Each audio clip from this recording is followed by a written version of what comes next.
बोलो सियावर रामचंद्र की जय। ये वर्णन आप अपने घर में परिवार में जरूर सुने, ताकि प्रेम की जो भावना है, प्रेम की जो प्रकाशिका है, वो सबको पहुंचे कि प्रेम इस हद तक भी जा सकता है। ये है असली प्रेम, और यही प्रेम जो भरत जी ने दिखाया, जिसके कारण आज भी हम भरत जी को सबसे महान, सबसे बड़ा और सबसे धैर्यवान व्यक्ति कहते हैं। इस भाग में लेकर आए हैं हम श्री रामचरितमानस के अयोध्या कांड के 24वें अध्याय में भरत जी सबकी बात सुनने के बाद क्या कहते हैं। जैसे रोगी शरीर के लिए नाना प्रकार के भोग व्यर्थ हैं, श्री हरि की भक्ति के बिना जप और योग व्यर्थ है, जीव के बिना सुंदर देह व्यर्थ है, वैसे ही श्री रघुनाथ जी के बिना मेरा सब कुछ व्यर्थ है। बहुत अच्छी बात कही है भरत जी ने, और सभी को, अपने बच्चों को, फैमिली को, सबको सुनाना बहुत बढ़िया बात है। वे आगे क्या कहते हैं, मुझे आज्ञा दीजिए हे गुरुवर, हे माताओं, मुझे आज्ञा दीजिए मैं श्री राम जी के पास जाऊं। एक ही आंख मतलब एक ही निश्चय मैंने किया है, इसी में मेरा हित है, और मुझे राजा बनाकर आप अपना भला नहीं चाहते। यह भी आप स्नेह की जड़ता यानी मोह के वश होकर मुझे राजा बनाने की कोशिश कर रहे हैं। मैं सत्य कहता हूं, आप सब सुनकर विश्वास करें, धर्मशील को ही राजा होना चाहिए, धर्मशील को ही राजा बनाना चाहिए। अगर आप हठ पूर्वक मुझे राजा बना देंगे तो ये पृथ्वी पाताल में धंस जाएगी। मेरे समान पापों का घर और कौन हो सकता है, जो जिसके कारण पिताजी भी चले गए और भाई श्री राम जी और भाभी सीता माता के समान जो हमारी भाभी थी वो भी वन में चली गई, लक्ष्मण, प्यारे लक्ष्मण भाई भी वन चले गए, तो वो सब मेरे ही कारण हुआ है। इसलिए राजा ने श्री राम जी को वन तो दे दिया, पर मुझे राजा बनाने के लायक नहीं छोड़ा। मैं राजा बनने लायक नहीं हूं, और मैं दुष्ट हूं, जो सारे अनर्थों का कारण मैं ही हूं। और समाज में बैठा सब बातें सुन रहा हूं, श्री रघुनाथ जी से रहित उनके बिना घर को देखकर और जगत का उपहास सहकर भी ये प्राण बने हुए हैं, मैं कैसे जीवित हूं यह सब पता नहीं। ये प्रभु की माया है, वे मुझसे क्या कराना चाहते हैं। इसका यही कारण है कि ये प्राण श्री राम रूपी पवित्र विषय रस में आसक्त नहीं हैं, ये लालची भूमि और भोगों के ही भूखे हैं। मैं अपने हृदय की कठोरता कहां तक कहूं, जिसने वज्र का भी तिरस्कार करके बड़ाई पाई है। कारण दे कारजू कठिन होई तो सुनहि मोर, कुलिस अस्थिते उपलते लोहु कराल कठोर। कारण से कार्य कठिन होता है, इसमें मेरा दोष नहीं है। हड्डी से वज्र और पत्थर से लोहा भयानक और कठोर होता है। कि कैसे उत्पन्न देह में प्रेम करने वाले ये पावर प्राण भर पेट पूरी तरह से अभागे हैं। जब प्रिय के वियोग में भी मुझे प्राण प्रिय लग रहे हैं, तब अभी आगे और भी बहुत कुछ देखना बाकी है, बहुत कुछ सुनना बाकी है।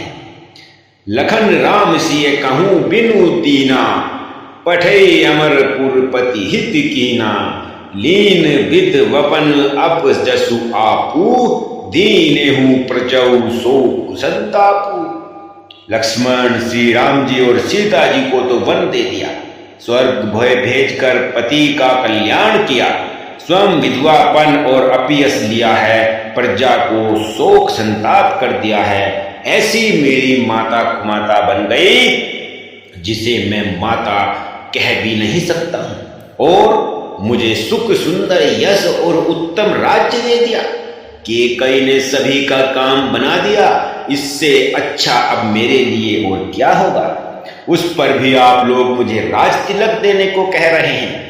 केकई के पेट से जगत में जन्म लेकर ये मेरे लिए कुछ भी अनुचित नहीं है, यह सब मेरे लिए बेकार है। मेरी सब बात तो विधाता ने ही बना दी, उसमें प्रजा और पंच क्या सहायता कर रहे हैं। जिसे कुबग्र लगे हो, जिसे गलत लगे हो, फिर जो वायु रोग से पीड़ित हो और उसी को फिर बिच्छू डंक मार दे, उसको यदि मदिरा पिलाई जाए तो कहिए यह कैसा इलाज होगा।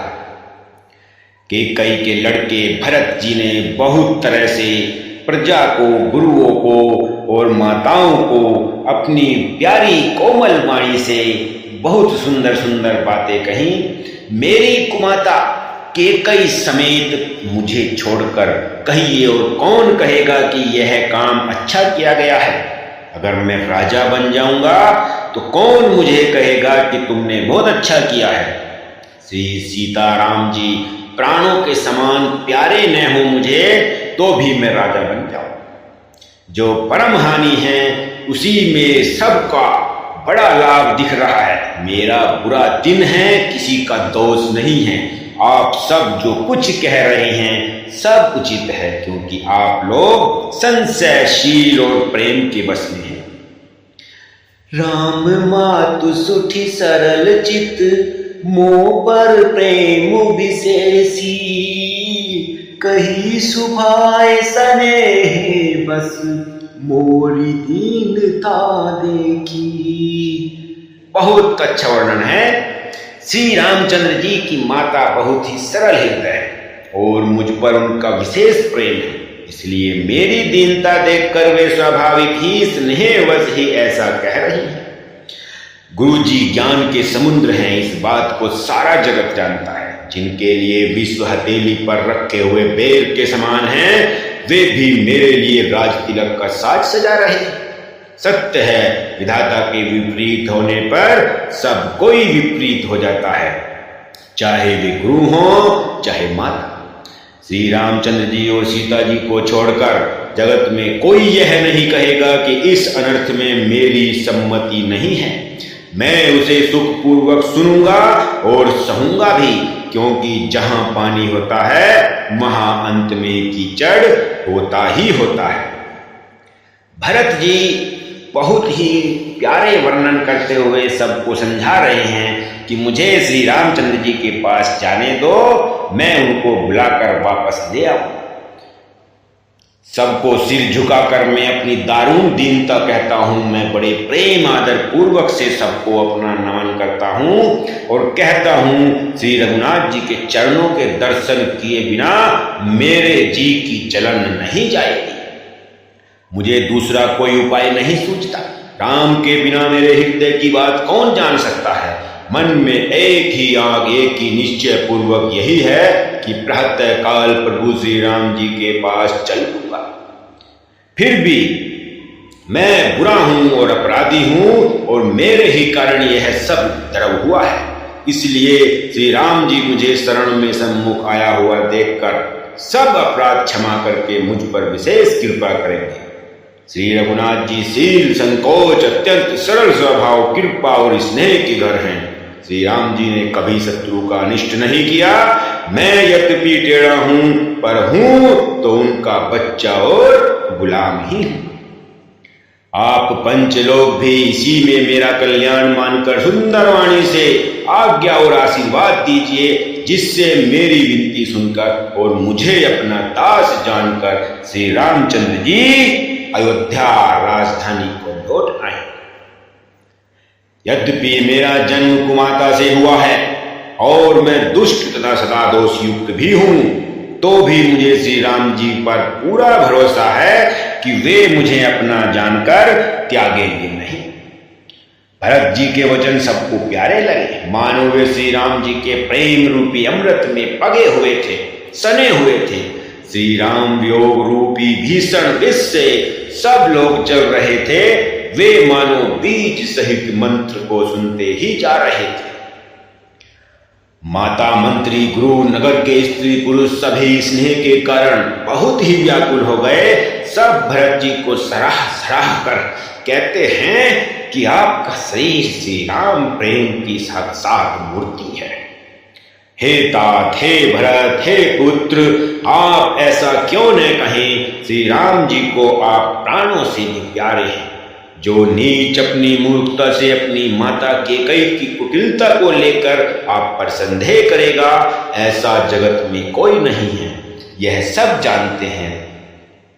वह दुष्ट करोड़ों पुरखों सहित 100 कल्पों तक नरक के घर में निवास करेगा। सांप के पाप और अवगुण को मणि नहीं ग्रहण करती है, बल्कि वह विष को हर लेती है और दुख तथा दरिद्रता को भस्म कर देती है। बहुत अच्छा सुंदर वर्णन किया गया है इस दोहे में। क्या कहा है? अवसि चलिए अबन रामू जय, भरत मंत्रु भल कीन है, सो कि सिंधु बूढ़त सबहि, तुम अवलंबन दीन है। हे भरत जी, वन को अवश्य चलिए जहां श्री राम जी हैं। आपने बहुत अच्छी सलाह विचार कर दी है। शोक समुद्र में डूबते हुए सब लोगों को आपने बहुत बड़ा सहारा दिया है। सब मन के कम आनंद नहीं है, अर्थात बहुत ही आनंद सबके मनों में भर गया है। मानो मेघों की गर्जना सुनकर चातक और मोर आनंदित हो रहे। प्रातःकाल चलने का सुंदर निर्णय देखकर भरत जी सभी को प्राण प्रिय हो गए। मुनि वशिष्ठ जी की वंदना करके और भरत जी की सर नवाकर सब लोग विदा लेकर अपने अपने घर चले गए। जगत में भरत जी का जीवन धन्य है, इस प्रकार कहते हुए वे उनके शील और स्नेह की सराहना करते हुए चले जा रहे हैं और सब अपने अपने घर को प्रस्थान कर गए। और सब कहते हुए जा रहे हैं कि भरत जी महान हैं और भरत जी का यश जन्मों जन्मों तक गाया जाएगा, सुनाया जाएगा। इसी वजह से दोस्तों मैं कहता हूं भक्तों कि ये वर्णन आप अपने घर में परिवार में जरूर सुनाएं, सुने, ताकि प्रेम की जो भावना है, प्रेम की जो प्रकाशिका है, वो सबको पहुंचे कि प्रेम इस हद तक भी जा सकता है। आज का प्रेम नहीं है, आज के प्रेम से तो अंधा प्रेम है, वो तो अंधा है। उसमें आज का तो बदनाम कर दिया गया है, बुरे बुरे बातों को वर्णन करके इसमें कीचड़ में सान दिया गया है। ये है असली प्रेम और यही प्रेम जो भरत जी ने दिखाया, जिसके कारण आज भी हम भरत जी को सबसे महान, सबसे बड़ा और सबसे धैर्यवान व्यक्ति कहते हैं, पुरुष कहते हैं। आपस में कहते हैं बड़ा काम हुआ, सभी चलने की तैयारी करने लगे, जिसको भी घर की रखवाली के लिए रखो, ऐसा कह रखते हैं, वही समझता है मानो मेरी गर्दन मारी गई हो, काट दी गई। बहुत सुंदर दोहा है। जरेऊ सो संपत्ति सदन, सुख सुहृद मातु पितु भाई, सन्मुख होत जो राम पद, करे न सहम सहाई। वन संपत्ति, घर, सुख, मित्र, माता पिता, भाई चल जाए तो श्री राम जी के चरणों के सम्मुख होने में हंसते हुए प्रसन्नता पूर्वक सब चला जाए तो भी कोई गम नहीं है। ऐसा सब प्रजा कहती कहती सब चली गई। सारी संपत्ति श्री रघुनाथ जी की है, यदि उनकी रक्षा के लिए, उनके दर्शन करने के लिए व्यवस्था किए हुए सब जोड़े हुए अगर वे चले जाएं, कोई ले जाए, तो भी इसमें हमें कोई बुराई नहीं है, हमें कोई दुख नहीं है। हम स्वामी को द्रोह से पापों में श्रोमणि श्रेष्ठ हैं और हम उनके दर्शन के लिए अवश्य ही आए। भरत जी ने उन सबको सब भेद समझाकर फिर उत्तम धन बतलाया और जो जिस योग्य था उसे उसी काम पर नियुक्त कर दिया। सब व्यवस्था करके रक्षकों को रखकर भरत जी राम माता कौशल्या जी के पास चले। आरती जननी जानी सब, भरत स्नेह सुजान, कहे बनावन पालकी, सजन सुखासन जान। स्नेह के सुजान, प्रेम के तत्व को जानने वाले भरत जी ने सब माताओं की आर्त दुखी जानकर उनके लिए पालकियां तैयार करने तथा सुखासन सुखपाल सजाने के लिए कह दिया। नगर के नर नारी चकवे चकवी की भांति हृदय में अत्यंत आर्त होकर, बहुत दुख होकर प्रातः काल का होना चाहते हैं। सारी रात जागते जागते सवेरा हो गया। तब भरत जी ने चतुर मंत्रियों को बुलवाया और कहा, तिलक का सब सामान ले चलो। वन में ही मुनि वशिष्ठ श्री रामचंद्र जी को राज्य अभिषेक करेंगे और उनको राज्य देंगे। जल्दी चलो। यह सुनकर मंत्रियों ने वंदना की और तुरंत घोड़े, रथ और हाथी सजा दिए। बोलो सियावर रामचंद्र की जय। इस भाग को हम यहीं पर समाप्त करते हैं। अगले भाग में फिर लेकर आएंगे भरत जी श्री रामचंद्र जी को वापिस अयोध्या में लाने के लिए वन की तरफ प्रस्थान करते हैं।